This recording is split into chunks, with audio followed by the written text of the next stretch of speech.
آسایش السلیمانی دو بازرگان مادین هشبر گرتن او هر دو کشی ولاتین سوریه نه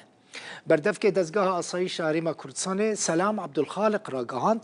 که دو بازرگان سوری هول دانه خواستنه بری اتومبیل که کامیونه که اون دبینن ملیونک حبین کاپتاگون ین هشبر در باسی سلیمانی بکن او هر دو کشی هاتنه گرتن و ویجبو دادگاه بینه شاندن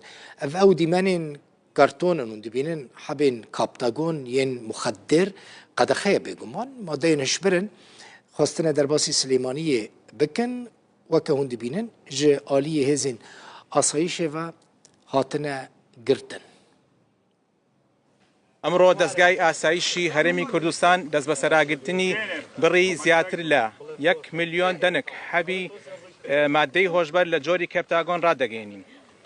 ئەم حەبانە بەڕێزان لە دەرەوەی سنوورەکانی هەرێمی کوردستان داخڵی هەرێم بووە گەیشتۆتە سنووری سلێمانی بە چاکراوەی بەڕێوەبەرایەتی ئۆپراسیۆنەکانی دەستگای ئاسایشی هەرێمی کوردستان و هەروەها هەماهەنگی بەڕێوەبەرایەتی نێشتنی مادە هۆشبەرەکانی دەستگای ئاسایش توانراوە بەهۆی بوونی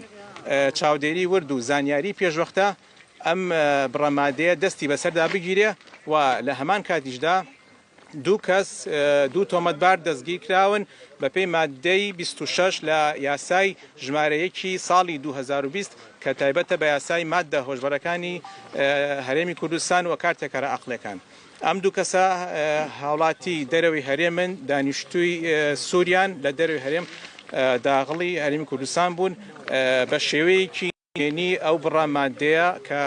مادەی هۆشبەرە شاردویانەتەوە لە نێو بار هەڵگرێکدا.